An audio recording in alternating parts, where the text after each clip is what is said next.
Hello, I'm off the beaten path today, and we're going to be interviewing some very special guests, which I'm very honored to interview. And we're at Campbell Cellars. I'll be right back and explain everything.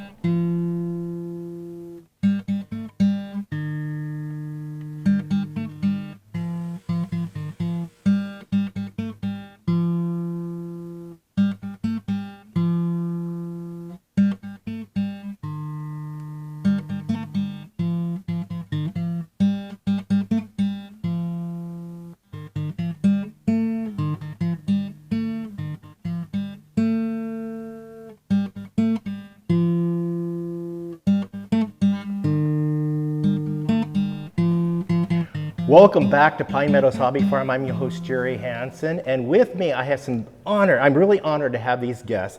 This is Marlyn Mason. We're going to introduce Marlyn and tell a little bit about her history. She's got quite the history. And then my friend and a co-filmmaker, Nomoto Robison.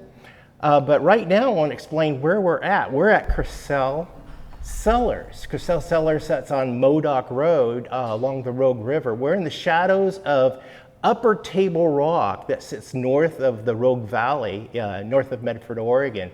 We're just right up the street from the world famous Harry and David orchards. Yep, that's where we're at. They also have some good wine here.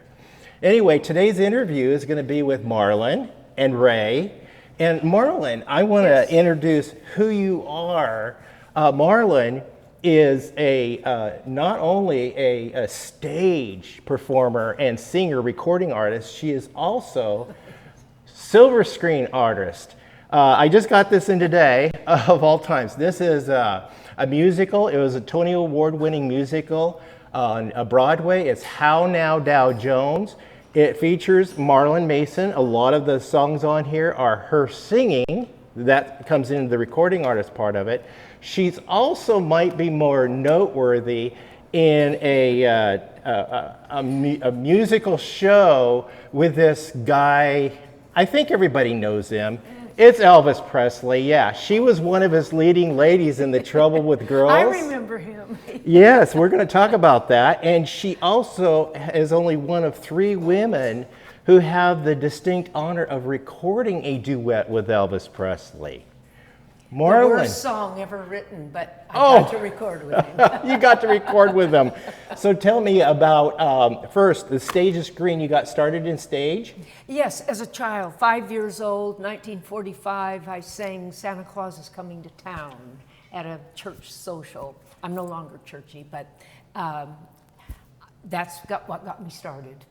And I said to my mother, I loved the applause and I loved the feeling of performing and seeing the happy faces. And I said, I'm going to be a singer. And by the time I was 9 years old, I wanted to be a singer-actress. I did my first television show in 1949, Doyle Dell Cowboy Movie Show. He would have little breaks and he'd have local talent on. So I got on that a few times. And that was my beginning of my film, or television actually. And then I did a couple of features. Elvis was the first big feature. I did one called Because They're Young, but I don't even think I have screen credit in it. But with Tuesday Weld, it was back in the 50s we shot that. How did you get from being on Broadway to going right into filming with Elvis? Well, it was more doing television and then doing Broadway because because I was making a living as an actress, as an episodic actress. Oh, okay. On television, and Arthur Penn, the director, had called me and asked me if I was interested in doing a Broadway musical, and my TV career was just getting to kick in, and I thought, do I want to stop? Because 5 minutes you're out of Hollywood, you're forgotten. So I thought, do I want to go back to New York? And anyway, the director, Gene Sachs, I called him and I said, Gene, I don't know what to do. I've got an offer from Arthur to do this musical and I don't know whether to do it or not. And he said, if it's got one good song in it, it can't hurt you. because usually one song can get you. Well, it didn't do anything for me in this case, but I made the choice. I'm going to stop the TV and go back to New York, because it was on my bucket list to star in a Broadway musical. And you nailed it. So I nailed it, and I did it with Tony Roberts and Brenda Vaccaro, and it was not a great experience. It wasn't a great show, but I got to sing with a full orchestra 8 shows a week, and that was just hearing that music and getting out to sing. So that's kind of the nutshell of that part of my career. And then I came back, and it took me a little while, like a couple of months, and I got a call to do the Elvis movie. Just got a call. You didn't have to audition or anything? No, I didn't have to audition. How does that happen? I had established myself pretty well at television-wise. And the director wanted me.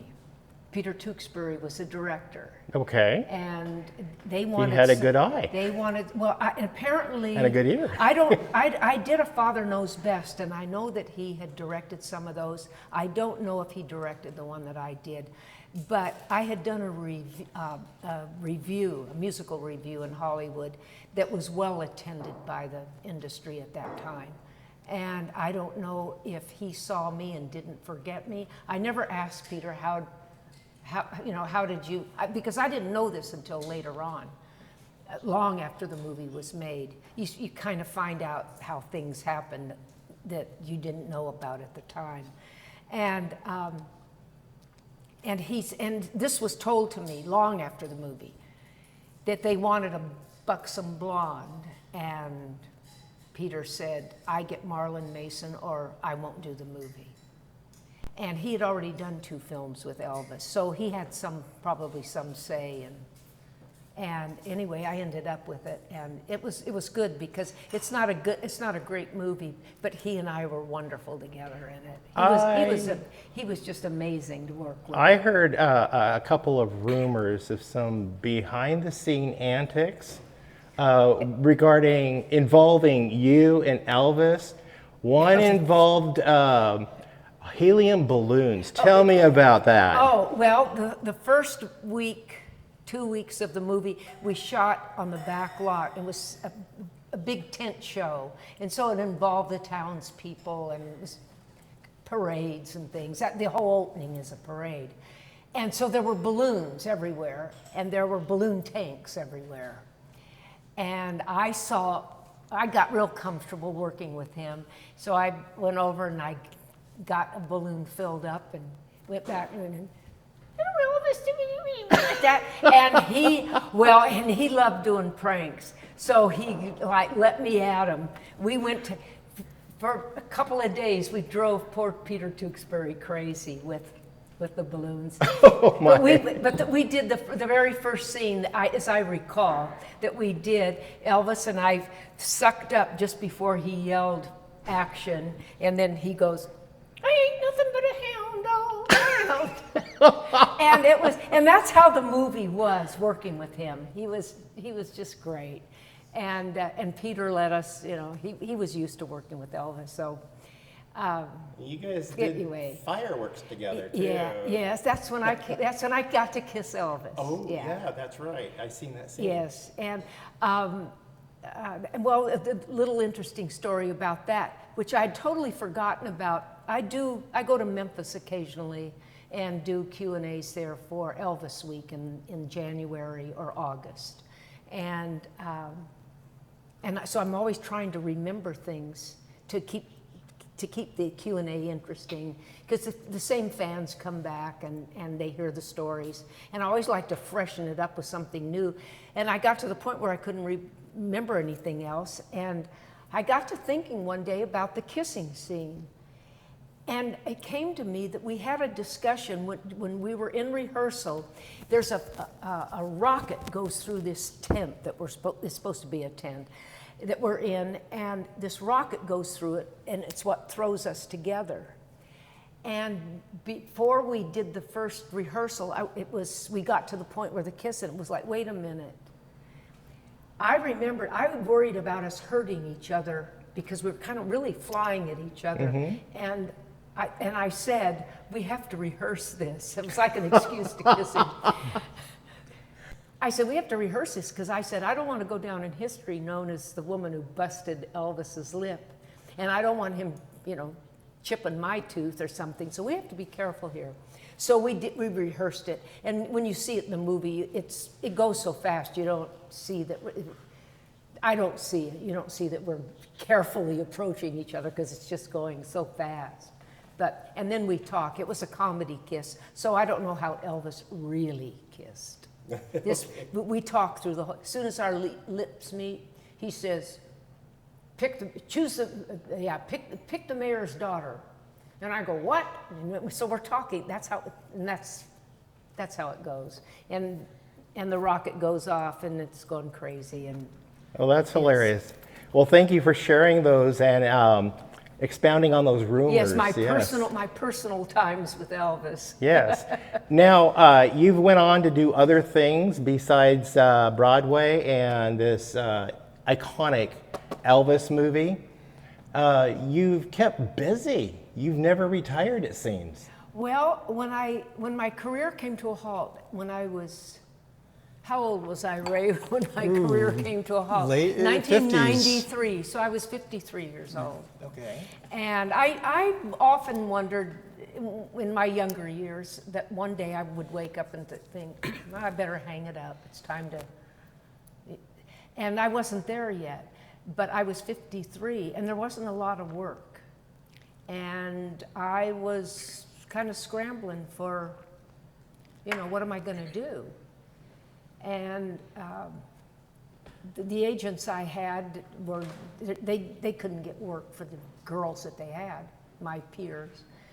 And so one day, my career not one day, but it happened over a short period of time. My agent died and my car died.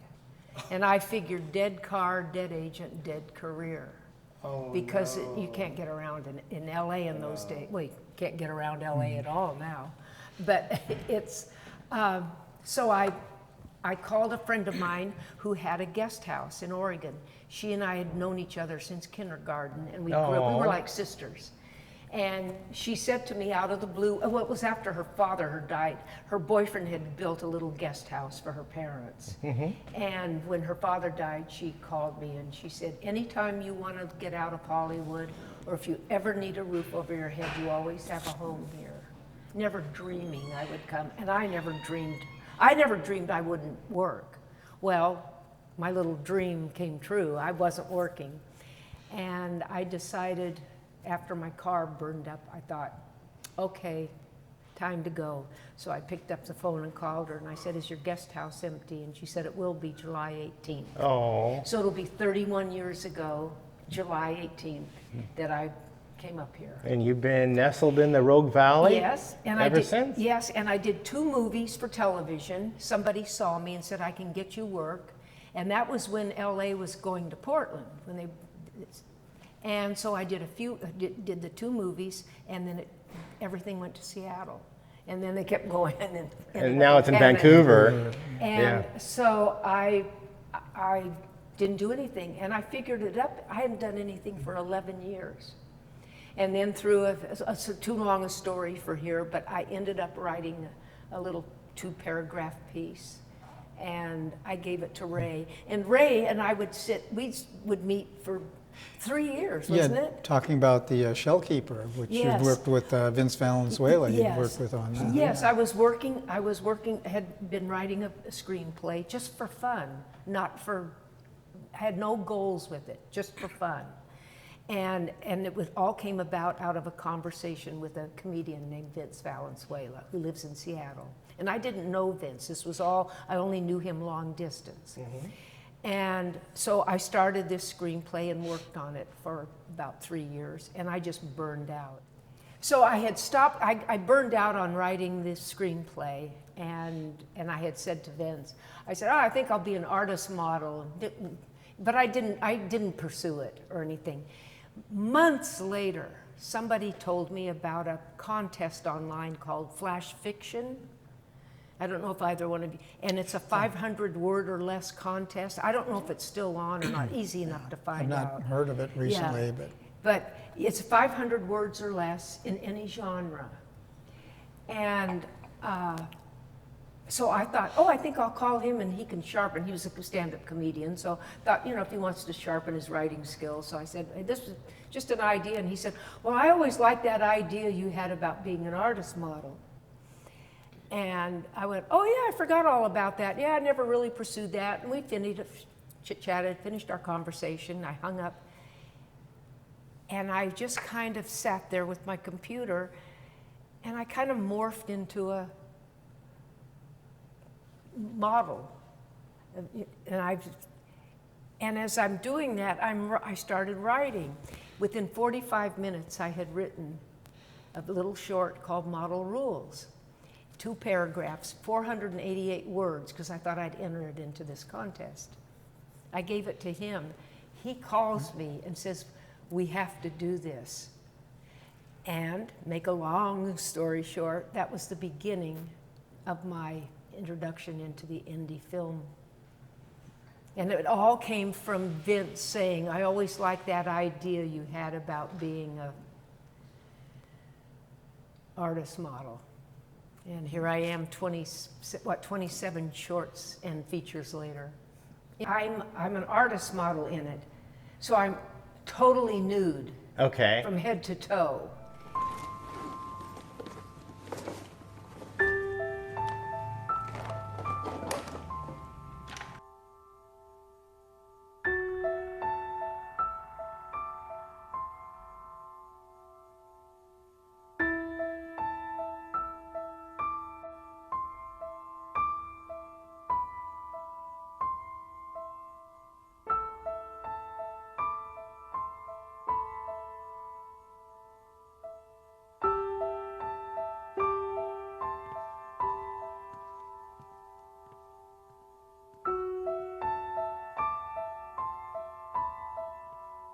There's no sex in it. It's a beautifully photographed. Ray took the story. I said, it's yours, do with it what you want. I said, I just want it to look like have the feeling of a French film. And he just turned it into this wonderful little gem. And it's about an aging woman who, from myself, I don't know how a viewer would feel it, but it's feeling unnoticed in the older years. Okay, I can identify with that. I used to ask that when I go to the Q&As, because it made a lot of we had a lot of luck with it. Yeah, and, it did well on the film festival. Yeah. I have a little story about a nude modeling for a art class in college. When I was a young man in high school, we lived next door to a college campus in Coos Bay. We'd go over there, and the favorite place where I'd like to go is on the 5th floor of what they called the Tioga Hall. It's a big multi-story building on the campus right on the shore of Empire Lakes in Coos Bay. And there's a crack big enough where as a young man going through puberty, I can peek through that and see the naked model. Well, you saw a few naked ones. Well, yeah, my first year in college was an art major, so I spent like 6 to 9 hours every week with a nude model. Just kind of drawing and painting. There's nothing romantic about it. No. And so, yeah, I took art in college myself too. So yeah, that's, I think why I related to, in my own way, to what Marlyn had written, because my history was connected with what she was writing. Even though not specifically, but I did have an appreciation for what she had written and what the story is about. And the unique thing about it, when he said we have to do this, I said, great. I said, what do you want me to do with it? And he said, what do you mean? I said, dialogue-wise. And I said, you want me to go dark or light? I said, I prefer the dark side, but I can do comedy. And he said, Marlyn, it doesn't require dialogue. You've written the movie. And I realized I had taught myself, I was trying to teach myself how to write visually for script, because a lot of screenwriters don't know how to write visually for the screen. It's the less words, the better. And Good point. and he just did. It's a beautiful little film. Of all the stuff we've done together, that I think is the best. And you've got more projects on the table, I hear. Yeah, nothing that I've written. I haven't written. Yeah. But you've been busy since then, participating Yes. in other filmmakers' Yes. things. And this is where I want to bring. And I owe that to Ray. I owe it all to Ray. I want to bring Ray in here. I want to introduce Ray again to my audience. This is Ray Nomoto Robison. He's an award-winning director, producer, and writer. He's a local filmmaker, and he also has a YouTube show that I've been promoting on my shows, my social media platforms. What's the name of your show? Filmmaking in a Small Town. Filmmaking, and I sat down and watched today's episode. You went out and went fishing. I did. Oh, I wish I just was because, there. just because. Didn't catch any fish, but I would have loved to that is drown all some right worms. with me. Yeah. So, But you've been working with her on projects in local filmmaking, the independent filmmakers. Yes, and these are the events that I go to, and I network with other people throughout our community who are filmmakers, who are, it's the cameras and cocktails. I take you guys off the beaten path. And this is where I met Ray, and I decided to team up with Ray and executive produce at least one of your projects. yeah, the Eve of May. Eve of May. Yeah. And we'll see what's coming up in the future, because we do have a number of things lined up. But I think one of the things that 'cause you said you're getting into this was because of me, but I know your attendance at film festivals, and this is really the value of film festivals, because it used to be people would think, well, this is how you get distribution for your film, which really happens so rarely and really just happens with the bigger film festivals.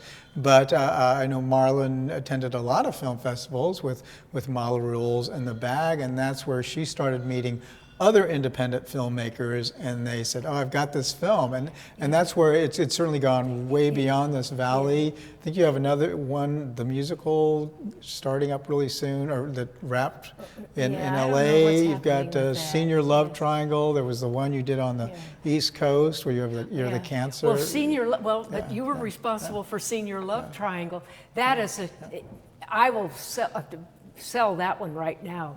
It's on Amazon Prime, Senior Love Triangle. It's very much based on the life of 3 elderly people, and it's an amazing film. Well, I get a call one day, and he says, I'm here in Ashland, and he says, I'm volunteering with the festival, and I've got some tickets if you want to come and see some shorts, got some passes. And I thought, no, I don't know. And then my little voice said, no, I'll come. So I went. It was the best thing that ever, well, one of the better things that's happened in my career. There was a young man in a film named Kelly Blatz in one of the shorts, and he was so good that I stayed afterwards because I wanted to go up and just pat him. We all like a little pat on the back, it helps. And we got to talking, and while we were conversing, this young woman came up. He said, oh, I wanted you to meet Isadora Kosofsky. And we talked, that was his partner, and they were working together. But I didn't know what they were working on, and we chit-chatted a bit. And then we went our separate ways, and I said, well, if you ever need an old lady, I can still get on a horse. And a year later, she calls me. She says, I don't know if you remember me. I said, yes, I do. She said, we have a script for you. Long story short, she saw me from across the room talking to Kelly, didn't know that I was an actress or anything. She just went, that's Jeannie. And Jeannie is one of it's 2 old ladies and an old man, and Jeannie's one of the ladies. And it took a while for them to get their money, but the following year, by the end, I can't remember what, it was in the spring, I think, of 2017, we filmed it. All in Los Angeles, where it all really took place. And I won't go into it's a long story how how Isadora came about. But she photographed these 3 people for about 4 years and practically lived with them. And she has a book out of photographs and things that they had, conversations that she overheard here and there, scattered here and there in the book. So it's an incredible piece of work. And but when Kelly read it, when he heard the story, he said, this will make a good movie. So anyway, I got to end up being one of these 3 people. We're not used to new fellas coming here. Well, especially handsome ones. Angie Bird and Tom Bauer were the other 2 actors, phenomenal actors. And we shot that, and in 2017, it came out. In 2018, COVID came and just killed. It was starting to get legs, and it, like with so many, I felt so bad for all the filmmakers. It just went dead, everything. And that's the one that's available on Amazon? You can get that on Amazon. I'll leave a Prime. link down below so you guys Yes. can be able to check it out. Senior Love Triangle, yeah, it's a very interesting, very timely, and a lot of young people like it because it's an interesting story of what goes on in the a lot in the elderly world. And a lot of the younger people have parents and grandparents who are probably experiencing what goes on, part of what goes on in the story. So, but anyway, go ahead. So moving, well, actually backing up a little bit, because what the films we've most recently completed, Will and Tess, with Mark Schneider.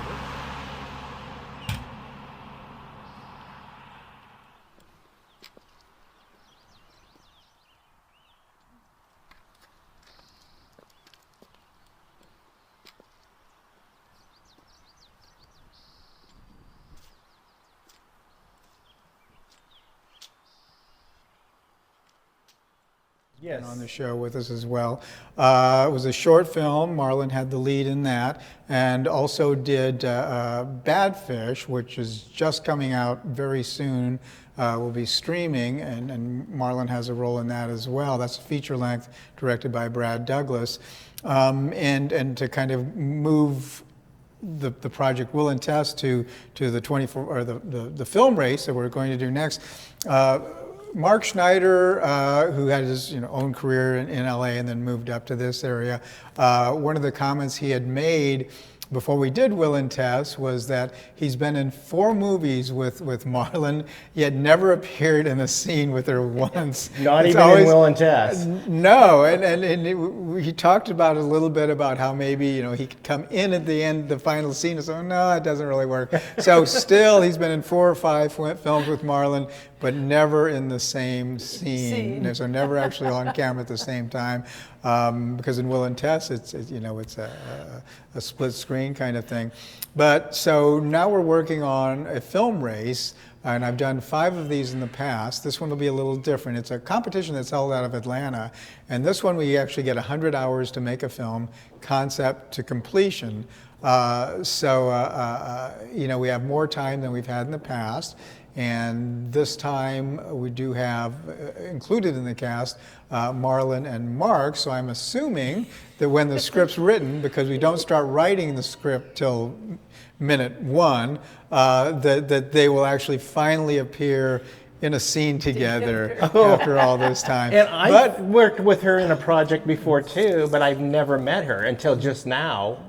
And I'm designated to be cast into that project, the film race. Oh, well. So we'll be acting together. Nice to meet you again. Nice to meet you. So those are the 2 that we finished up, and it leads to doing the film race, which will be first weekend or maybe the second weekend in June, but there's a very specific time slot, and it'll be fun to do, getting more and more people involved. And then the next one coming up after that, which will be July, is The Plan, which Marlyn is a lead in that. And we'll be shooting that entirely in the Rogue Valley. which I've done a number of films with Shane Brook Media, and I believe Marlyn has been in every single one of those.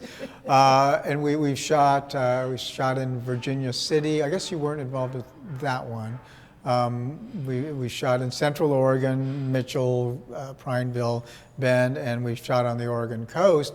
And we've shot some scenes for those films in the Rogue Valley, but this will be the first one that'll be entirely shot in the Rogue Valley, and it's called The Plan, and going to use a lot of local people for that.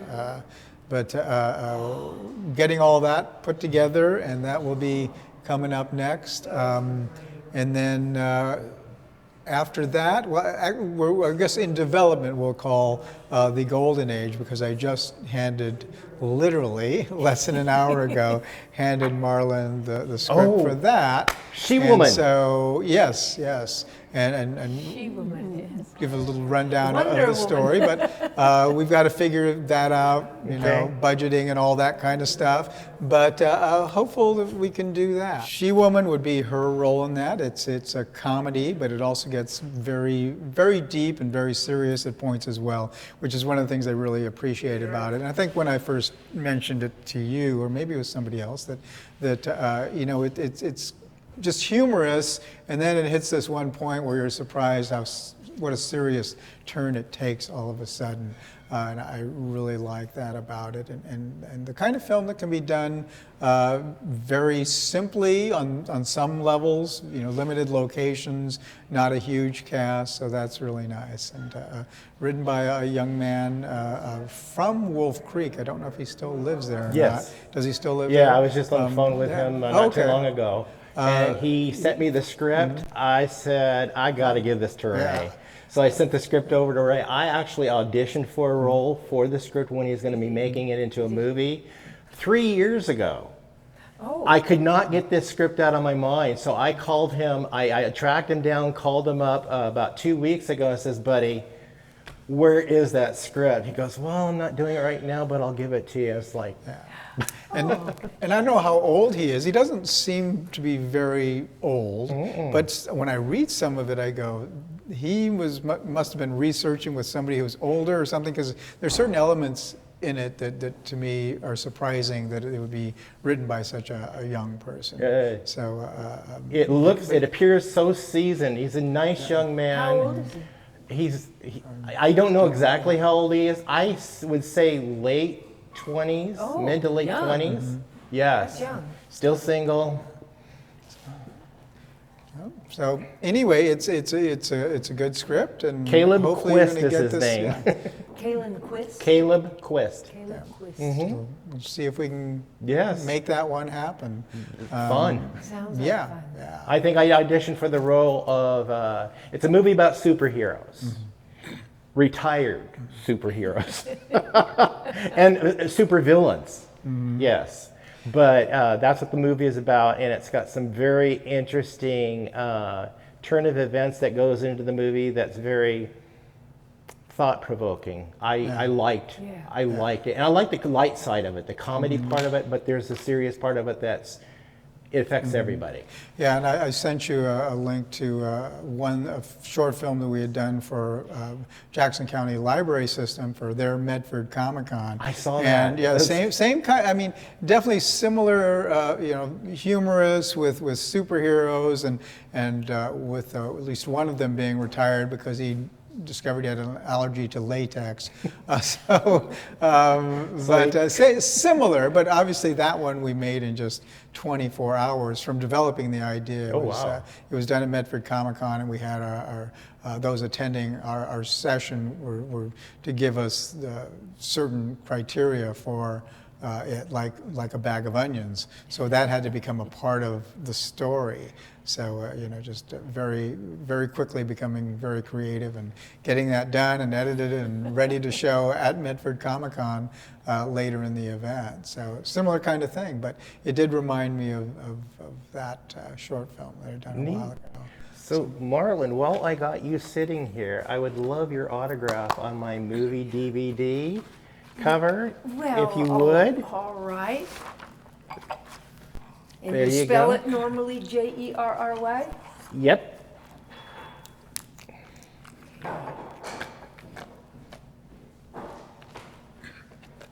You have some photos there as well that look like they're prints of photos. And as I recall, I'm trying to think if those, what's one of the ones, because Marlyn was telling me she had a day off from filming with Elvis, and she and a friend went out and just took a bunch of photos. This is one of those pictures, yes. And this is actually for sale on Amazon. And it's one you autographed it. They send me photos. The fans send me photos, and I sign them, and they send them in self-addressed envelopes, and which makes it very easy for me. And to any fans out there, I appreciate it so much that you do that, because it can get really costly. But anyway. Yeah. And then if you could sign this one, this is for the... that's Tony Robbins. Yeah, this is for the CD. And now I got the DVD done. Okay, there you got that. Okay. All right. Aw, thank you, Marlyn.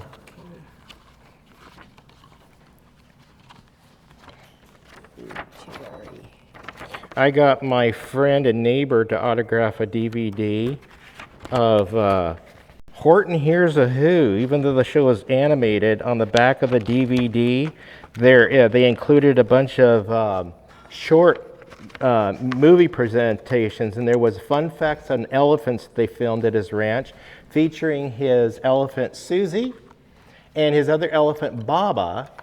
And he just talked about fun facts about elephants as an extra on the DVD of Horton Hears a Who. And Baba used to belong to Michael Jackson. Oh. How is Baba? Okay? Baba is alive and well. I see them almost every day. Do you want to show this? Does the audience know what we were talking about? But this is a picture of Marlyn when she was, she says... We were filming, this was during the filming of the Elvis movie. This was 1968. So I was 28 years old, and I had a day off. And so I went, the hairdresser, Kathy Blondell, she and I got together, and we got to the makeup man and said, do a beauty makeup on me. And she did all the hair thing on me. And then we went to the costume department, and somebody went with us through costumes, and we started pulling stuff. And then they did this all. They were so nice at the studios. You get kind of spoiled.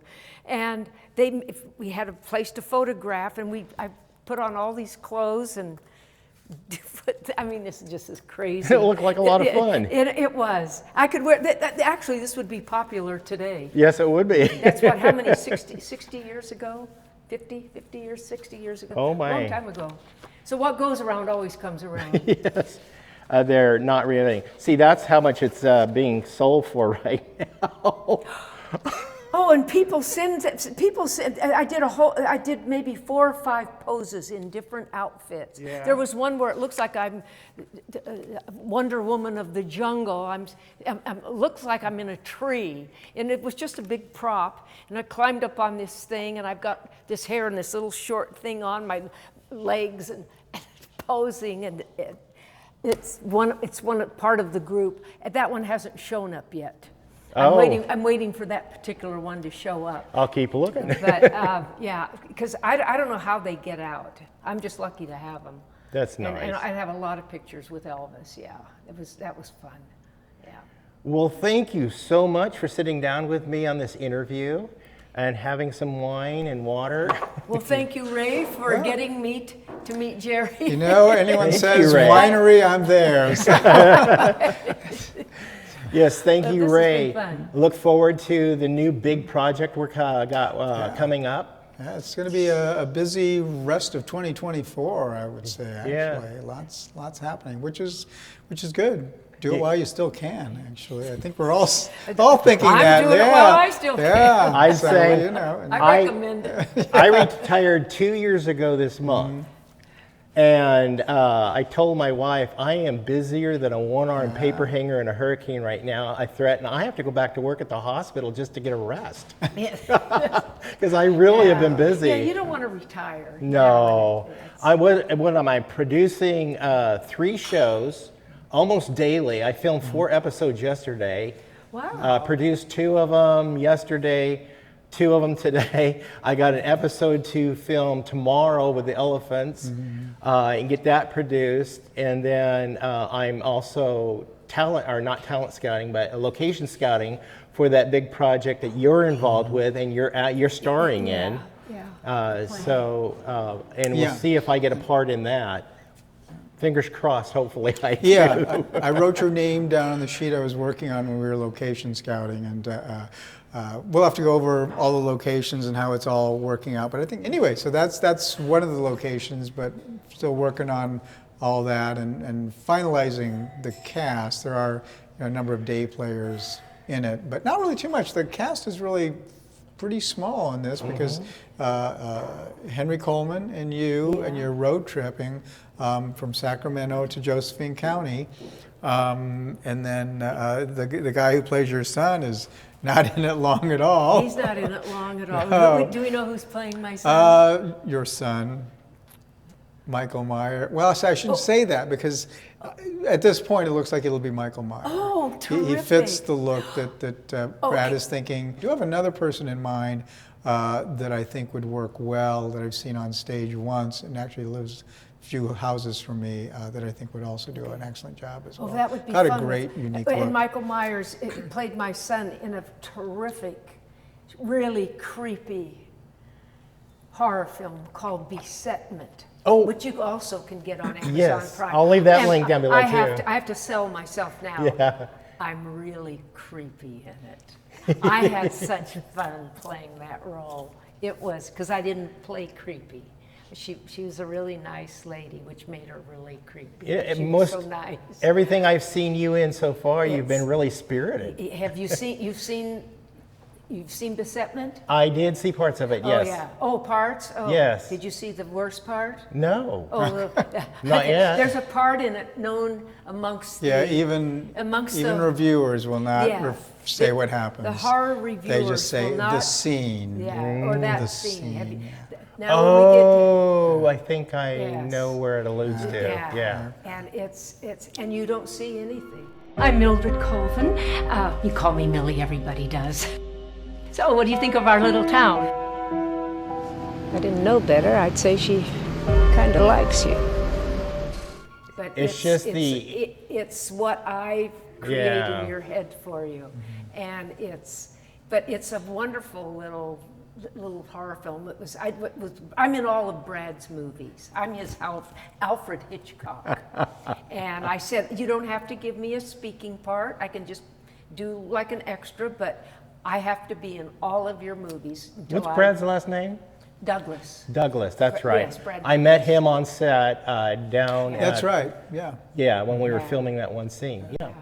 Yeah, well, we did a horror film with him. I mean, short film, his first one, Big. It was sort of like a horror film about Bigfoot. It was not Brad a good Douglas's first short. jump into making it was his films, first short, and he was so generous and so wonderful to work with, and I said I had such fun working on the movie, and it was he picks beautiful locations, and he just treats everybody just so well, and I like that a lot. Well, I want to thank Marlyn Mason Yes. and Ray Nomoto Robison for joining me on this great interview. Just a nice casual conversation, got a little bit of insights and probably never heard of before backstage antics between her and Elvis. Oh, I have more. No, I bet you do.